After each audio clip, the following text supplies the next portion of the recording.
Welcome back to e learning with नाम channel. जो session है काफ़ी इंपॉर्टेंट सेशन। अगर बात की जाए कौन सा सेशन चल रहा है तो इसके 2 पार्ट हम कंप्लीट कर चुके हैं, यानी भोज्य पदार्थों में मिलावट है। अगर यूजीसी की बात की जाए तो यहाँ से काफ़ी क्वेश्चन यूजीसी में बनते हैं जो परीक्षा की दृष्टि से इम्पोर्टेंट होते हैं। तो चलिए आज हम इसके आगे के पार्ट को देखते हैं। यहाँ तक हमने कंप्लीट कर लिया था कि अंडे में पाए जाने वाला पायसकारी एजेंट है तो लेसिथिन था। इसके आगे हम देखते हैं अगर चैप्टर की बात की जाए कि ये कौन सा वाला चैप्टर रहेगा। अगर यूथ कंपटीशन टर्म श्रृंखला की बात की जाए कि उसमें कौन सा नंबर का चैप्टर रहेगा, तो मे बी इसमें जो चैप्टर नंबर रहेगा वो क्या रहेगा। तो याद रखिएगा अगर चैप्टर नंबर की बात की जाती है तो इसमें चैप्टर नंबर जो रहेगा वो हमारा 13 में था। ठीक है ना, 13वां चैप्टर है जिसकी हम 2 श्रृंखला कंप्लीट कर चुके हैं। और 13वां चैप्टर है और इसमें हम आगे की श्रृंखला कंप्लीट करते हैं क्योंकि ये वाला चैप्टर बहुत बहुत महत्वपूर्ण है यूजीसी के लिए। तो चलिए अभी हमारे पास 15 से 20 दिन है और 15 से 20 दिन में ये इंपॉर्टेंट श्रृंखला हमारे लिए बहुत महत्वपूर्ण रहेगी। चलिए स्टार्ट करते हैं आज का सेशन। पहला क्वेश्चन कह रहा है शीतल चाय में धुंधलापन आ जाता है। तो दूसरा कह रहा है कथन कह रहा है, यानी कथन क्या है कि जो शीतल चाय है उसमें क्या आ जाता है, धुंधलापन आ जाता है। जबकि कारण उसी का कह रहा है कि ये एसिड के साथ टैनिन और कैफीन की प्रतिक्रिया की वजह से होता है। तो यहाँ पे जो राइट आंसर रहेगा वो क्या रहेगा, तो यहाँ पे जो राइट आंसर रहेगा वो क्या रहेगा, तो ए और आर दोनों सत्य हैं। ठीक है, ए और आर दोनों सत्य हैं। यहाँ पे जो राइट आंसर क्या रहेगा, तो ए और आर दोनों सत्य हैं। यानी जो बात की जा रही है वो भी सत्य है, उसके कारण जो पैदा हुआ वो भी सत्य है। यानी टैनिन और कैफीन के प्रतिक्रिया के कारण ऐसा होता है। ये जल्दी ही आपको पीडीएफ प्रोवाइड कर दी जाएगी। अब तक हमने कल बहुत सारी पीडीएफ मतलब डाल दी है ग्रुप में, तो आप लोग देख सकते हैं। अंडे की सफ़ेदी, कॉर्न स्टार्च, वेनिला और तेल। तो अंडे की सफ़ेदी हुई, कॉर्न स्टार्च हुआ, वेनिला और तेल हुआ। तो अंडे की सफ़ेदी कैसी होती है, ये झागदार होना। यहाँ पे क्या हो जाएगा, यहाँ पे जो राइट आंसर हो जाएगा वो क्या हो जाएगा, झागदार होना। कॉर्न स्टार्च की अगर बात की जाएगी तो ये गाढ़ा करना होता है, और वेनिला की अगर बात की जाती है तो ये गंध होती है एक तरह की। अगर तेल की बात की जाती है तो धुआं निकालने का बिंदु होता है। तो इस तरह से इन्हें मैचिंग करेंगे। चलिए नेक्स्ट देखते हैं।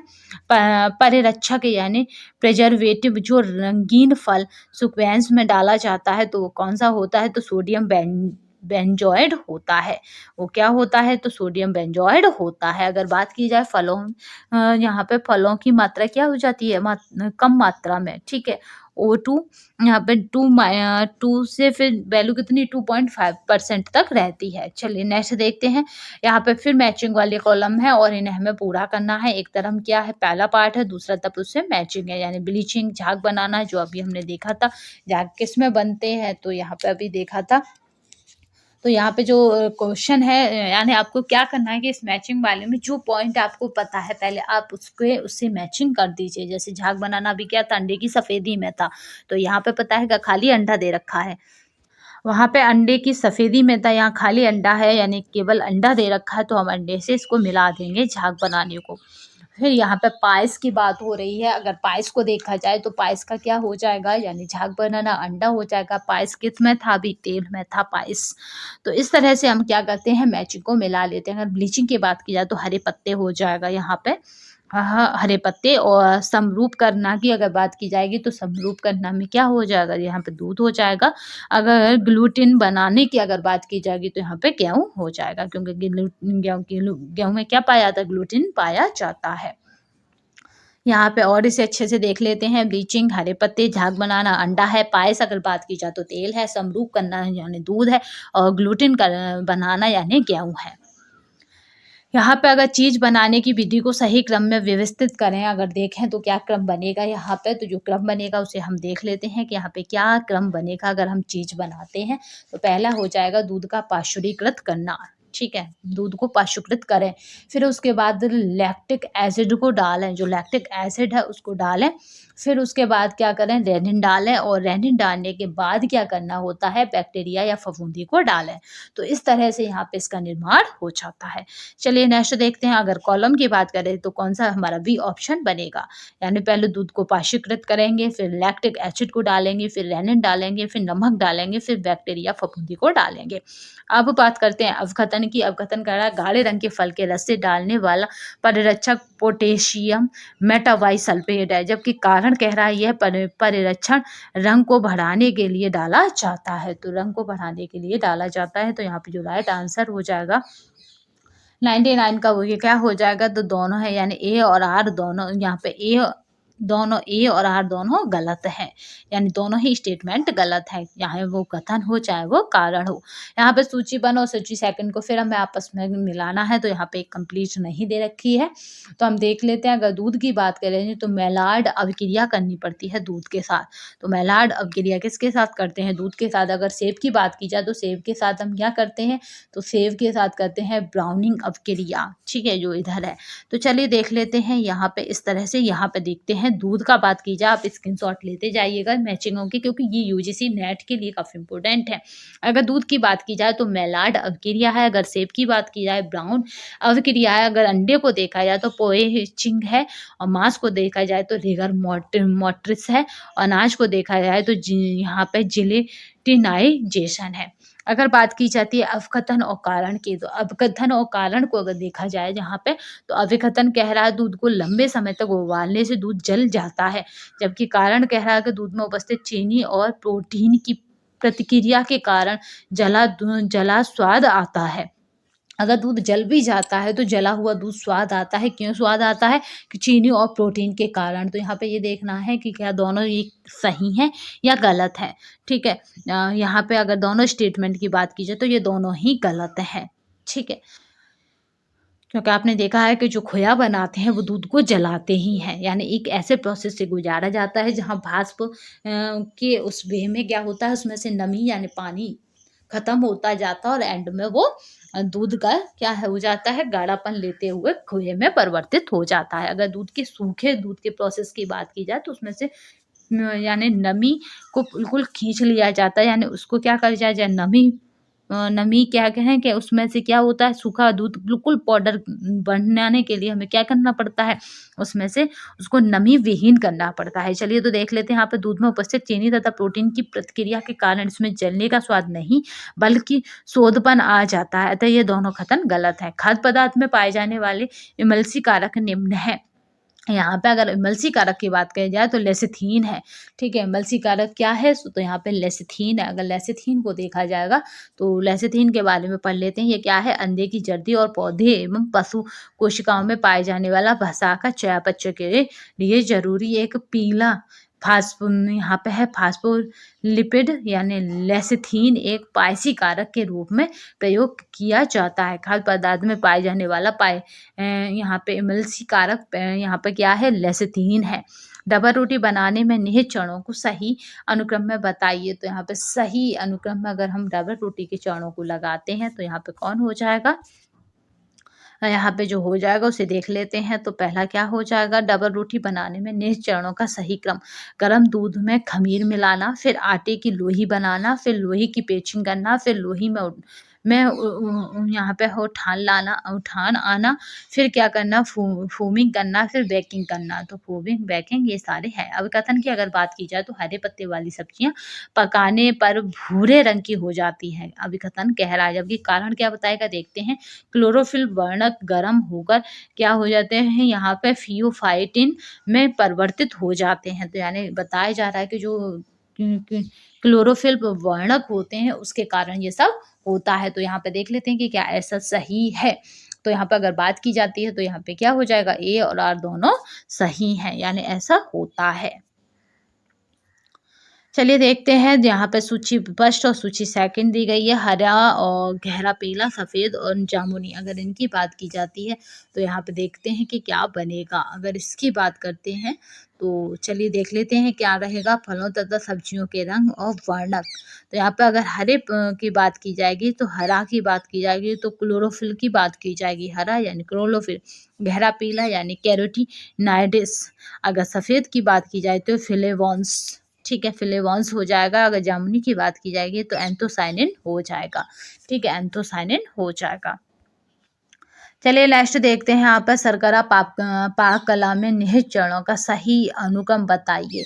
तो यहाँ पे अगर सही अनुक्रम की बात की जाएगी तो पहला क्या हो जाएगा, थ्रेड हो जाएगा, फिर सॉफ्ट बॉल हो जाएगा, फिर सॉफ्ट बॉल के बाद हार्ड बॉल हो जाएगा, हार्ड बॉल के बाद हार्ड क्रेक हो जाएगा, हार्ड क्रेक के बाद हम यहाँ पे कारमेल हो जाएगा। तो यहाँ पे जो राइट आंसर रहेगा अगर उसकी बात की जाए तो सी हो जाएगा।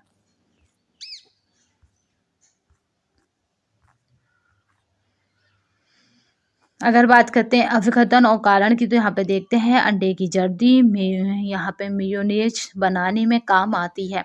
अगर कारण की बात करें तो मेयोनेज तैयार करने में अंडे की जर्दी एक इमल्सी कारक का काम करती है। तो यहाँ पे इमल्सी कारक का काम कौन करता है, तो यहाँ पे ए और आर दोनों सही है। यहाँ पे बात करते हैं उबालना, ब्लीचिंग, बेकिंग और भूनना। तो यहाँ पे जो राइट आंसर रहेगा तो उबालने का मतलब हो जाएगा यहाँ पे। तो उबालना क्या है, तो यहाँ पे याद रखेंगे हम क्या करेंगे उबालने में, कि ऐसी चीज़ों को उबालते हैं जो उबल सकती हैं, जैसे सपोज चावल, ठीक है, चावल को हम आलू, इनको हम क्या करते हैं उबालते हैं। अगर यहाँ पे ब्लीचिंग की बात करें, ब्लीचिंग हम किस पे करते हैं, ब्लीचिंग, तो ब्लीचिंग की जो क्रिया की जाती है वो किस पे की जा सकती है, यहाँ पे ऑप्शन के अकॉर्डिंग टमाटर पे की जा सकती है, यानी ऑप्शन के अकॉर्डिंग देखा जाए तो किस पे, तो टमाटर पे की जा सकती है। अगर बेकिंग की बात करें तो पेस्ट्री हो जाएगा। अगर बात की जाए भूनना की तो चपाती को हम आग में भून या सेक सकते हैं, ठीक है। तो जो यहाँ पे हो जाएगा, क्या हो जाएगा, यहाँ पे आइसक्रीम है तो हमें यहाँ पे क्या रखना है याद, कि यहाँ पे क्या हो जाएगा, ऑप्शन के अकॉर्डिंग अगर यहाँ पे बात की जाए तो ये चपाती हो जाएगा, क्योंकि चपाती को हम क्या करते हैं, भूनते हैं, ठीक है। तो राइट आंसर क्या हो जाएगा, तो राइट आंसर हो जाएगा बी। उबालना यानी चावल को हम उबाल कर खाते हैं। चावल में सबसे ज़्यादा कार्बोहाइड्रेट होता है। ब्लीचिंग की अगर बात की जाए टमाटर हो जाएगा, बेकिंग की पेस्ट्री हो जाएगी, भुनना का चपाती को हम आग में भून या सेक सकते हैं। अगर बात की जाए सैंडविच बनाने का सही अनुक्रम बताइए, तो यहाँ पे जो राइट आंसर रहेगा अगर उसकी भी बात करें तो क्या हो जाएगा, तो यहाँ पे सबसे पहले जो अगर समस्त घटकों को एकत्रित करना, देन उसके बाद क्या करेंगे, भरने की सामग्री तैयार करना, फिर देन उसके बाद यहाँ पे स्लाइस पर मक्खन लगाना, जो स्लाइस होती हैं उन पर मक्खन लगाना, फिर स्लाइस के बीच भराई करना और काटना। तो इस तरह से यहाँ पे हमारा जो आंसर बनेगा वो बनेगा बी। चलिए नेक्स्ट क्वेश्चन देखते हैं। ये पीडीएफ आपको जल्दी ही हमारे टेलीग्राम तथा व्हाट्सएप पर मिल जाएगी, तो परेशान होने की आवश्यकता नहीं है। डबल रोटी बनाने में उपयोग किया जाने वाला मोल्ड प्रतिरोधक है। तो यहाँ पे जो राइट आंसर रहेगा कि मोल्ड प्रतिरोधक है तो वो क्या है, तो वो है सोडियम व कैल्शियम प्रोपीनेट, ठीक है। सोडियम व कैल्शियम क्या है, यहाँ पे प्रोपीनेट है। चलिए तो नेक्स्ट क्वेश्चन को देखते हैं। नेक्स्ट क्वेश्चन की बात करी तो यहाँ पे किसी कार्बन डाइऑक्साइड के कारण डबल रोटी फूल जाती है। चिक्की बनाते समय चीनी पकने की अवस्थाओं को सही क्रम में दीजिए। तो जो चिक्की बना रहे हैं हम और उस टाइम हमने क्या करा, चीनी को पकाया, तो उसकी कौन सी सही अवस्थाओं से हमें उसे गुजारना होगा। तो यहाँ पे देख लेते हैं कि कौन सी सही अवस्थाएं होंगी जहाँ से हमें उन्हें गुजारना होगा। तो पहला क्या हो जाएगा, डू थ्री, यानी 2 तार की हमें चाशनी उठानी होगी, फिर उसके बाद सॉफ्ट बॉल बनानी होगी, फिर हमें क्या करना है, ई का फॉर्म बॉल बनानी होगी, फिर हम देन क्या करेंगे, सॉफ्ट यहाँ पे फिर जो राइट रहेगा वो रहेगा सॉफ्ट क्रैक रहेगा, फिर जो रहेगा वो क्या रहेगा यहाँ पे, वो रहेगा हार्ड क्रैक। तो इस तरह से जो ऑप्शन बनेगा वो बनेगा बी।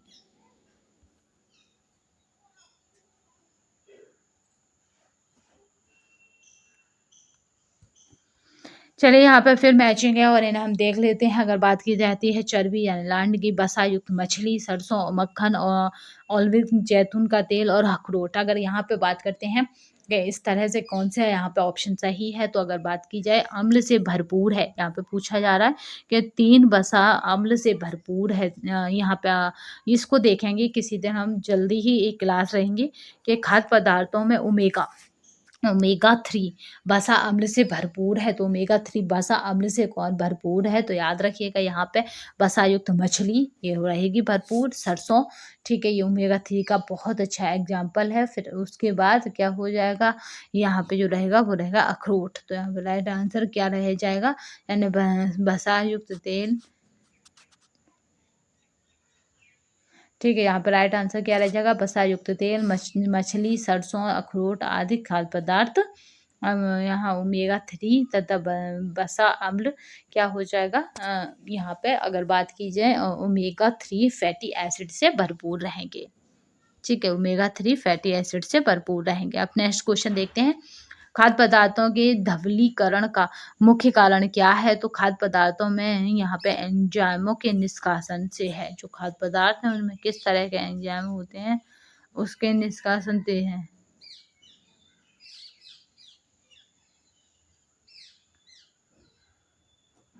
चलिए नेक्स्ट क्वेश्चन देखते हैं यहाँ पे। ठीक है, यहाँ पे क्या रहेगा कि खाद्य पदार्थों में एंजाइमों के निष्क्रिय से है। चलिए नेक्स्ट क्वेश्चन देखते हैं। यहाँ पे अगर बात की जाए धवलीकरण की यानी ब्लीचिंग का मुख्य कारण खाद्य पदार्थों को एंजाइमों को निष्क्रिय करना है। धवलीकरण यानी ब्लीचिंग गर्म पानी या भाप द्वारा की जाती है। चलिए नेक्स्ट क्वेश्चन देखते हैं जो काफ़ी इंपॉर्टेंट है। यहाँ पे क्या है, दो पेयर्स मिलाए गए हैं। पहला देखते हैं यहाँ पे बाधा डालना। अगर बाधे डालने को देखा जाए तो क्या हो जाएगा? आइसक्रीम हो जाएगा। बाधा डालने को क्या कहते हैं? तो यहाँ पे आइसक्रीम कहते हैं। ठीक है, बाधा डालने को क्या कहते हैं? यहाँ पे आइसक्रीम कहते हैं। लेप करने को क्या कहते हैं? तो कटलेट कहते हैं। कटलेट कहते हैं। तो लेप करना यानी कटलेट करना। निर्जलीकरण को क्या कहा जाता है? तो यहाँ पे जो निर्जलीकरण है उसको क्या जाता है? यहाँ पे पारदर्शी सूप। ठीक है, निर्जलीकरण को क्या कहा जाता है? तो पारदर्शी सूप कहा जाता है। पायसीकरण की अगर बात की जाएगी तो पायसीकरण क्या हो जाएगा? यहाँ पे पायसीकरण की बात करते हैं तो पायसीकरण को अगर देखते हैं तो क्या हो जाएगा? पायसीकरण में तो पायसीकरण की अगर बात करें तो यहाँ पे हो जाएगा मेयोनेज। ठीक है, यहाँ पे पायसीकरण का क्या हो जाएगा? मेयोनेज हो जाएगा। गाढ़ा करने का अगर बात की जाएगी तो कस्टर्ड हो जाएगा। और खमीर उठाना की अगर बात की जाएगी तो केक हो जाएगा। तो यहाँ पे इस तरह से राइट आंसर रहेंगे। चलिए तो नेक्स्ट देखते हैं। यहाँ पे अगर ऑप्शन की बात की जाए तो क्या हो जाएगा? यहाँ पे ए हो जाएगा। निम्नलिखित खाद्य पदार्थों की मेलार्ड प्रतिक्रिया होती है। तो मेलार्ड प्रतिक्रिया जो होती है निम्नलिखित खाद्य पदार्थों की वो क्या होती है? तो याद रखेंगे यहाँ पे ए माने टोस्ट, फिर उसके बाद मिल्क केक। मेलार्ड क्रिया जो होती है पहले टोस्ट पे, फिर मिल्क केक पर, फिर किस पर होती है? तो फिर होती है यहाँ पे केक की पपड़ी पर। केक की पपड़ी पर। ठीक है, अगर यहाँ पे देखें सूची 1 और सूची 2 को, और इसमें क्या करना है? हमें कंपैरिजन करना है और देखना है यहाँ पे कि कौन सा किसके साथ सुमेलित रहेगा। ठीक है,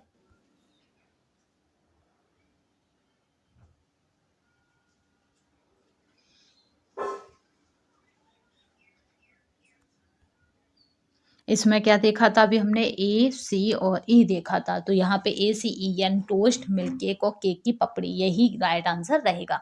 चलिए यहाँ पे फिर हम सुमेलित करके देख लेते हैं। फिर मैंने कहा ना ये वाली श्रृंखला यूजीसी स्टूडेंटों के लिए मोस्ट इम्पोर्टेंट है। अगर गाजर को देखा जाए तो गाजर का क्या हो जाएगा? कैरोथीनोइड्स हो जाएगा गाजर का। अगर चुकंदर की बात की जाएगी तो बीटालिन्स हो जाएगा चुकंदर का। अगर आलू खुबारा की बात की जाएगी तो आलू खुबारा में क्या पाया जाएगा? यहाँ पे एंथोसायनिन्स पाया जाएगा। एंथोसायनिन्स पाया जाएगा। अगर बात की जाए फूल गोभी की तो यहाँ पे क्या हो जाएगा?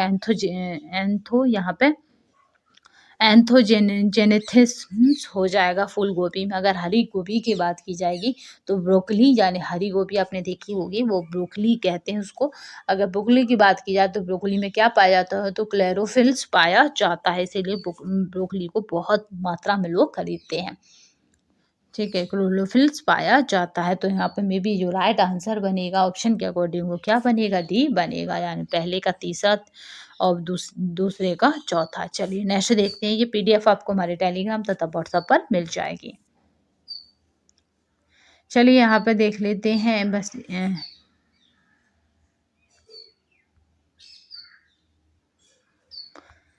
अगर यहाँ पे बात की जाए तो फिर मैचिंग है, यानी हमें क्या करना है? चीज़ बनाने की विधि सही अनुक्रम में लिखी है। जैसे हम चीज़ बनाते हैं तो उसको सही अनुक्रम में देखना है। दूध का क्या करना है? यहाँ पे निर्जीवाणुकरण करना है, यानी दूध में से कोई भी जीवाणु ना रहे, निर्जीवाणु करना है, यानी फिफ्थ पहला। तो एक ही से हमारा आंसर निकल आएगा, उसमें बनेगा बी। ठीक है, फिर हमें पहले दूध को देखना है, फिर दूध में अम्ल मिलाना है, यानी खट्टापन मिलाते अम्ल मिलाना है, फिर एंजाइम मिलाना है, फिर एंजाइम मिलाने के बाद देन दही काटना और पकाना है। यहाँ पे क्या हो जाएगा, दही काटना और पकाना, तो यहाँ पे ये हो जाएगा राइट आंसर। फिर दही काटना और पकाना, फिर उसके बाद दही से पानी निकालना और चेडरिंग करना, तो यह हो जाएगा।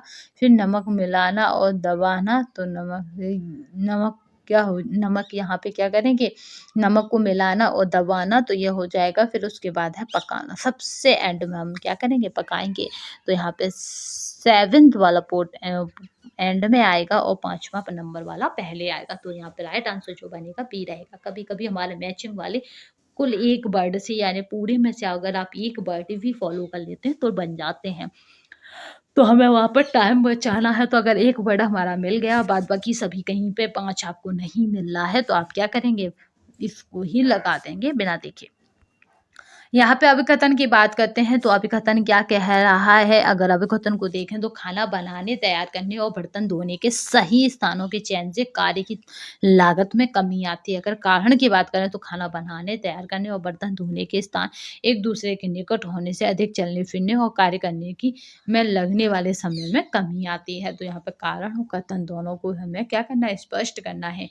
ठीक है, तो यहाँ पे कमी आती है, सही है, बर्तन धोने के सही स्थानों के चयन से कार्य की लागत में भी कमी आती है, ये भी बात सही है। यानी स्टेटमेंट जो दोनों हैं, चाहे वो अवकथन हो चाहे वो कारण हो।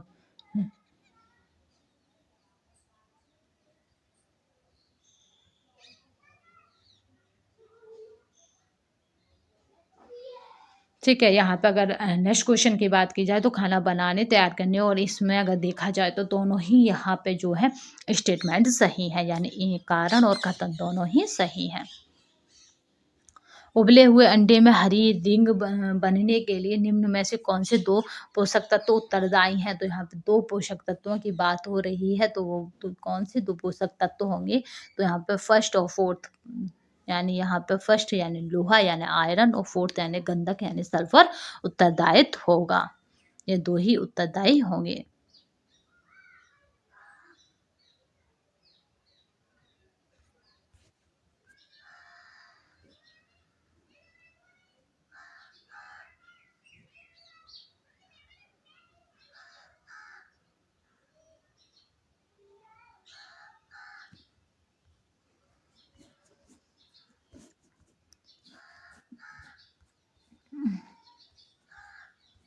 ठीक है, नेक्स्ट यहाँ पे क्वेश्चन को देख लेते हैं। यहाँ पे क्या था, कारण और कथन दोनों ही उत्तरदायी होंगे। तो यहाँ पे जो राइट आंसर बन जाएगा वो क्या बन जाएगा, तो यहाँ पर राइट आंसर बन जाएगा ए और आर दोनों सही हैं। चलिए, उबले हुए अंडे में हरी रिंग बनने के लिए निम्न में से कौन से 2 पोषक तत्व उत्तरदायी हैं? तो तभी आप बना सकते हैं, नहीं तो नहीं बना सकते। पहला होता है यहाँ पे लोहा, दूसरा होता है गंधक, तभी हमारे क्या बनती है, लोहा यानी आयरन और गंधक यानी सल्फर। इसके बिना हरी रिंग नहीं बन सकती। चलिए नेक्स्ट देखते हैं यहाँ पे क्वेश्चन। अगर क्वेश्चन की बात करें तो कैफेटेरिया में पके खाने को गर्म करने के लिए निम्न में से कौन सा उपकरण उपयोग में आता है? तो जो कैफेरिया होते हैं यानी खाने वाली जगह होती हैं, तो यहाँ पे मैनबेरी उपयोग में आता है। ठीक है, बैनबेरी क्या है, उपयोग में आता है। इसमें जल्दी से ना खाना गर्म हो जाता है। और तो उबालने का यानी यहाँ पे पारवाइलिंग क्या मुख्य कारण है? तो यहाँ पे मुख्य कारण की अगर बात की जाएगी तो क्या हो जाएगा, तो ये हो जाएगा पौष्टिक तत्वों को बचाना। अर्ध उबालना यानी हमने क्या करा, उसे पूरी तरह से नहीं उबाला, तो यहाँ पे पोषक तत्व हम बचा सकते हैं इस मेथड से।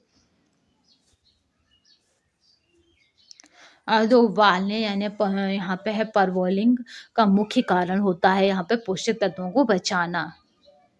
Conserve the nutrients. ठीक है, हाँ, 100% सेंटीग्रेड पर किसी भी खाद्य पदार्थ को पूरी तरह उबाला जा सकता है, लेकिन ऐसा करने पर उसमें मौजूद पोषक तत्व नष्ट हो जाते हैं। यही वजह है कि यहाँ पे परवॉलिंग विधि को यहाँ पे क्या करते हैं, जो बॉइलिंग विधि है ना, उसको क्या करते हैं यहाँ पे अपनाते हैं। चलिए नेक्स्ट देखते हैं, निम्नलिखित में से किस खाद्यान्न को पकाने के लिए नमी उष्णता का उपयोग करते हैं? तो यहाँ पे नमी उष्णता की अगर बात की जाती है तो उसमें क्या रहेगा, तो यहाँ पे क्या रहेगा, तो पहला रहेगा पेचिंग, दूसरा क्या रहेगा यहाँ पे पेचिंग के बाद जो रहेगा यहाँ पे वो क्या रहेगा, तो यहाँ पे दूसरे अगर आंसर की बात की जाए तो स्टेविंग रहेगा, स्टेविंग के बाद ब्रेजिंग हो जाएगा। ठीक है, तो यहाँ पे जो राइट आंसर बनेगा अगर उसकी बात की जाए तो राइट आंसर क्या हो जाएगा यहाँ पे पहला, चौथा और पाँचवा। तो पहला, चौथा, पाँचवा यानी सी हो जाएगा। अगर बात करें इस तरह से हमें क्या करना है, मैचिंग को मिलाना है और देखना है। तो यहाँ पे अगर बात की जाती है तो क्या रहेगा, तो यहाँ पे टेस्टिनाइजेशन की अगर हम देखते हैं कि क्या रहेगा, तो टेस्टिनाइजेशन तो पहला क्या हो जाएगा, टेस्टिनाइजेशन में ब्रेड सेकना। फिर उसके बाद यहाँ पे है जिलेटिनाइजेशन, तो इसमें क्या करते हैं, इसमें वाइट सॉस बनाते हैं। ठीक है, वाइट सॉस बनाते हैं। कोइंग, यहाँ पे कोइंग यूलेशन की अगर बात की जाएगी तो ये क्या हो जाएगा, पनीर बनाना हो जाता है। अगर बात की जाती है यहाँ पे इमल्सिफिकेशन की, तो इमल्सिफिकेशन क्या करता है, तो यहाँ पे मेयोनीज क्या करता है, बनाता है। अगर बात की जाए एंजाइमेटिक भूरापन की, तो ये क्या करता है, छिले आलुओं में होता है। तो ये देखिए इस तरह की श्रृंखला आपको यूजीसी में मिलेगी जिनके कुछ वर्ड तक तो आपको क्या करेंगे, इतना कंफ्यूज करेंगे वहाँ पे। वैसे ही ये ऑनलाइन होता है, वैसे इतना लेंथी होता है, तो ये जानिए कि कभी कभी तो आते हुए भी गलत हो जाते हैं। बट क्वेश्चन ये यूजीसी की श्रृंखला, इसमें इतने क्वेश्चन पूछे गए कि सारे यूजीसी के ही क्वेश्चन है। यहाँ से यानी यहाँ से आयोग कम पूछता है, बट यूजीसी बहुत क्वेश्चन पूछता है खाद्य पदार्थों की मिलावट से। चलिए, तो यहाँ पे फिर देखिए यूजीसी सब यूजीसी के हैं। अब हम यहाँ पे इस तरह से देख लेते हैं, आप स्क्रीनशॉट लेना चाहें तो ले सकते हैं। तो यहाँ पे देखिए सेलेनियम की बात की जाए तो समुद्री खाद्यान्न है। विटामिन ई की बात करी जाए तो सूरजमुखी फूल के बीज है। अगर बात की जाए फ्लेवोनाइड्स की तो लहसुन है, और लाइकोपिन की बात की जाए तो टमाटर है। तो चलिए नेक्स्ट सेशन में बढ़ते हैं, यानी हाँ, यहाँ पे देखते हैं आगे और कौन से क्वेश्चन है। तो आज की श्रृंखला हम यहीं कंप्लीट करते हैं। लगभग हमारी श्रृंखला ये हो चुकी है, आधा घंटा करीब कर लेते हैं। चलिए, तो नेक्स्ट देखते हैं क्वेश्चन को। निम्नलिखित खाद्य पदार्थों को उनमें से पाए जाने वाले B12 की मात्रा को घटते क्रम में लगाइए। अब यहाँ पे B12 की मात्रा के अकॉर्डिंग हमें पता होना चाहिए कि B12 की मात्रा में किस में मिलती है। बट ये यहाँ पे रिपीटेड क्वेश्चन ही ज़्यादातर है यूजीसी रखता है, तो केवल और केवल आपको यूजीसी के प्रीवियस ईयर के क्वेश्चनों को ज़्यादा से ज़्यादा अटेम्प्ट करना है। तो यहाँ पर अगर बात की जाती है ये क्या रहेगा, तो यहाँ पे पहला हो जाएगा लीवर। अगर दूसरे की बात की जाए तो मछली हो जाएगी, उसके बाद दैन मटर, और मटर के बाद दूध। तो यहाँ पे मात्रा के अकॉर्डिंग हमें लगाना। तो अब सबको पता है कि दूध में क्या होता है, सारे न्यूट्रिएंट्स होते हैं, पर न्यूट्रिएंट्स की जो वहाँ पे परसेंटेज होती है वो डाउन अवस्था में होती है। मूंगफली मक्खन को पकाने की विधि के चरणों को सही क्रम में लगाइए। तो यहाँ पे अगर बात की जाए मूंगफली मक्खन को, तो आप यहाँ पे देखेंगे कि कौन से उसके सही चरण है जिनसे होता है। तो पहला, मूंगफली को भूनो और छिलका उतारो। ठीक है, क्या करेंगे, मूंगफली को भुनेंगे और छिलका उतारेंगे। देन उसके बाद क्या करेंगे कि मूंगफली को पीसकर बारीक पाउडर बनाओगे। ठीक है, बारीक पाउडर बना लिया। दूसरा ऑप्शन यानी पहला ये, दूसरा हो जाएगा ये। फिर क्या करना है कि थोड़ी मात्रा में यहाँ पे पिघला घी और मुट्ठी भर चीनी नमक मिलाओगे। ठीक है, मुट्ठी भर चीनी और नमक मिलाएंगे। फिर उसके बाद क्या करेंगे, फिर मिश्रण को यहाँ पे क्या करना है, जो मिश्रण मिला उसको फेंटो, जब तक इसकी संरचना क्रीम जैसी ना हो जाएगी तब तक हम फेंटते रहेंगे। देन उसके बाद जो रहेगा मिश्रण को जीवाणु विहीन बर्तन में पलट देंगे। तो यहाँ पे जो ऑप्शन बनेंगे उनके अकॉर्डिंग देते हैं। लास्ट में ई तो सब में था नॉर्मली, पर बी से शुरुआत हुई थी इसमें। ठीक है, मूंगफली को क्या करना है, यहाँ पे सबसे पहले मूंगफली को भुनो और छिलका उतारेंगे। तो यहाँ पे राइट आंसर क्या हो जाएगा, यहाँ पे बी हो जाएगा। तो आज हमने कितने क्वेश्चन कर लिए, तो 1 to 6 कर लिए, यानी यहाँ पे 126 क्वेश्चन कंप्लीट हो चुके हैं हमारे। ये श्रृंखला थोड़ी और लंबी जा सकती है। तो आज के लिए बस इतना ही। नेक्स्ट सेशन में हम फिर इसके आने वाले पार्ट को देखेंगे। तो तब तक के लिए धन्यवाद। वंदे मातरम, जय हिंद।